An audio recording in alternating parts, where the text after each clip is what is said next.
So this is the Ricoh GR III.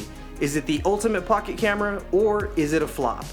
Let's talk about it. Now, when I was first doing research on what is the best pocketable camera, I stumbled upon a few different options, and one of those being the infamous Fujifilm X100v. Now, while it is a beautiful camera, that really isn't going to fit in your pockets like this. And another advantage to this size is that it doesn't attract a lot of attention. So if you don't want a lot of attention on you when you're out there doing photography in a big city, perfect camera, perfect size. Okay, so let's talk about image quality.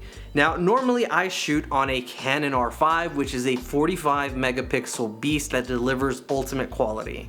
So I'm not gonna lie to you, I was a bit hesitant when first purchasing this camera because you're going from 45 megapixels all the way down to 24 megapixels.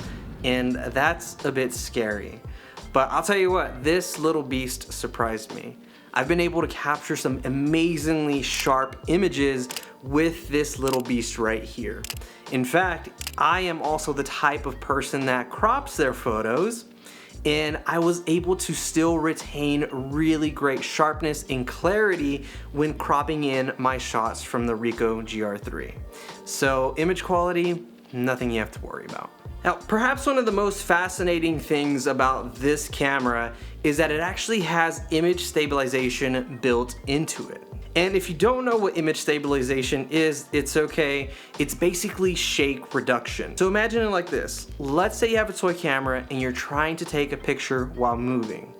Well, there's a good chance that that's going to result in a blurry photo. Image stabilization is basically like a little superhero that's built into your camera in order to get a much sharper photo, even if there is movement. This camera is blazing fast. I kid you not. As you know, as a photographer, moments are happening daily right in front of you, and sometimes we miss those opportunities because we have to take out our camera, turn it on, do this and that. This camera literally turns on and is ready to start shooting in probably about 3 seconds. So this one is probably the best feature of the Ricoh GR III, and it's called Snap Focus. Now, Snap Focus makes it really easy to capture sharp photos without actually having to wait for your camera to autofocus. And if you've ever dealt with autofocus, you know that sometimes it can be a giant pain and it can lead you to missing your shot. So here is essentially how it works.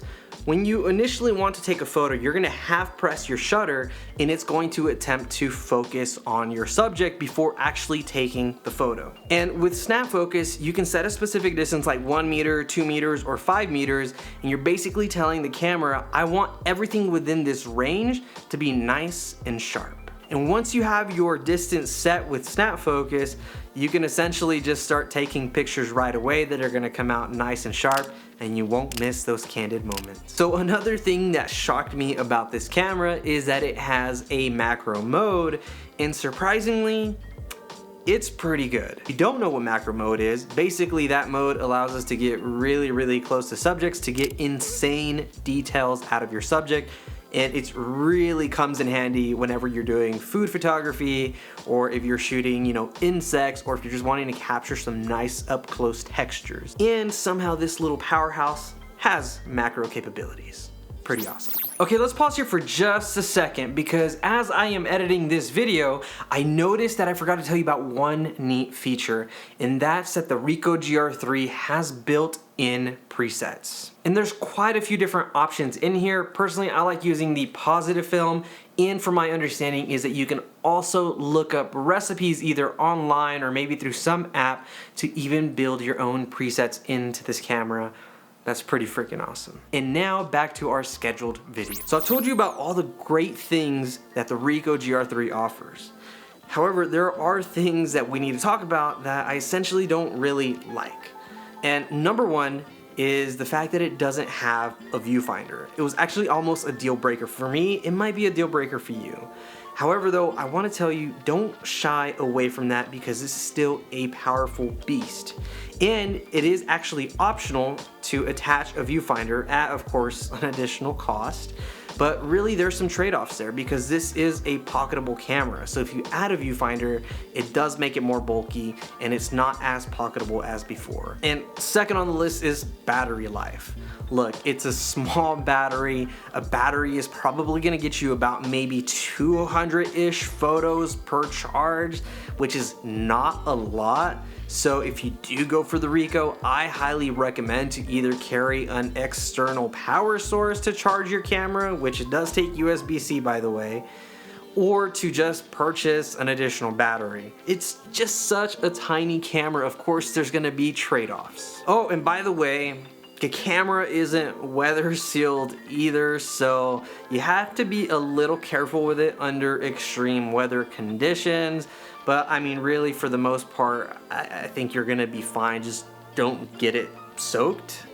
You'll be okay. So this last one could be an issue for you, and it's the fact that it has a 28mm focal length. Can't change out the lens. You're stuck with 28mm. And I will say that that is a little bit scary because normally I shoot 50 or 70 or higher. But I do enjoy that this camera has actually challenged me though to see things from a different perspective. And if you're looking for the ultimate street photography camera, I really think that this one is it.